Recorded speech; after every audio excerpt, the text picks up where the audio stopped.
What's up, guys? It's Frank from Trove. Welcome to episode 4 of The Biggest Flippa, where we compete against other people in the card space trying to see who can make more money flipping sports cards on StarStock. If you have not checked out the first 3 episodes, make sure you go do that right now. We're competing against Mully cards trying to see who can make more money with a $250 budget on StarStock. If you're new to the channel, make sure you subscribe below, like this video, and comment who you think is going to win the series, and also comment down below if you think there's any players that I should be eyeing up and buying right now. So just like the first 3 videos, I'm going to talk to you guys about who I've been eyeing up, what I've been buying, selling, and how the overall process on StarStock has gone for me so far, and Mully Cards is going to do the same. So let's get right into it. Last week I talked about how I was trying to sell my Fernando Tatis StarStock A Topps Heritage rookie card, bought that for $18. I ended up selling it a few days ago, sold it for $19 after fees. I effectively broke even, which I anticipated was going to happen on last week's episode. I love Tatis as a long-term play, but unfortunately with the shoulder injury and him not being on the field right now, I feel like there's better places to put my money.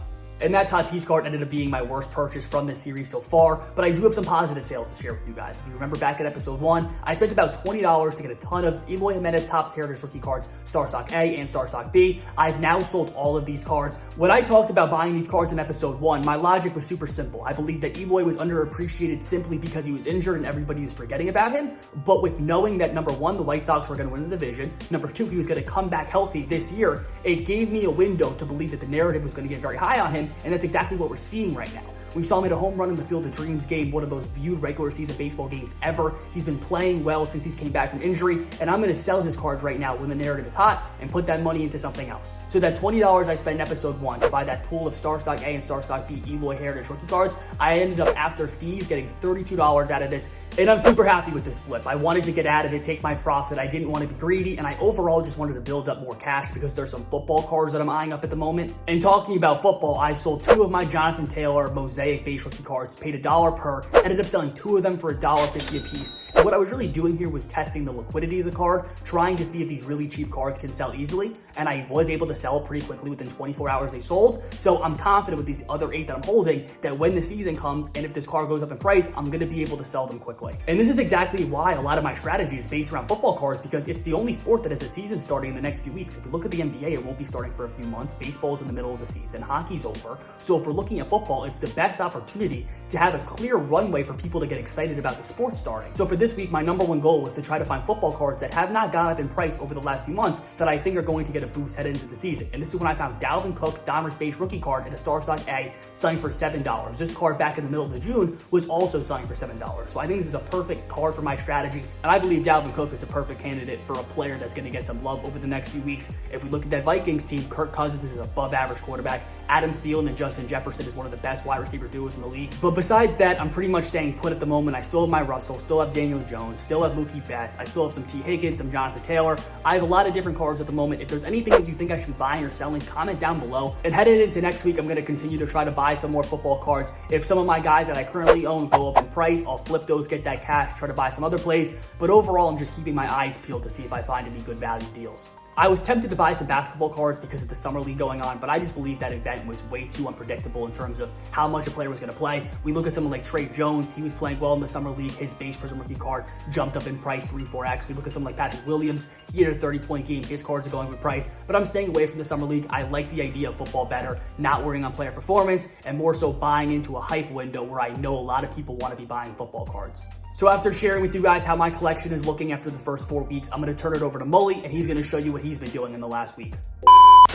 Guys, what is good? We are back with episode 4 of The Biggest Flippa.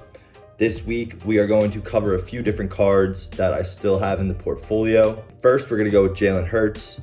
Jalen Hurts announced as the starting quarterback of the Eagles. I have 2 of his StarStock A hollow rated rookies, which I'm super bullish on, and I think people are still sleeping on Jalen Hurts, saying he doesn't have the arm strength or the accuracy to be a pro QB. I think going into week 1 and the early part of the season, he'll prove a lot of people wrong, and I'll see a nice appreciation in those cards. We also got a nice OBJ PSA 10 rookie that I picked up for $60. I'm feeling confident in that card going into the season as well. I feel like he'll be back better than ever as a main cog in the Browns offense. A few other cards I'm holding right now are De'Aaron Fox. I picked up a select concourse at a 199 StarStock A condition. I picked that up for $100. I feel like De'Aaron Fox has a ton of upside, especially if the Kings try and make a move for Ben Simmons.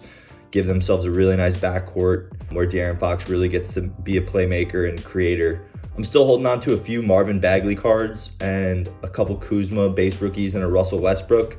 Those are cheaper options that I kind of have flyers on and I'm into at the right price.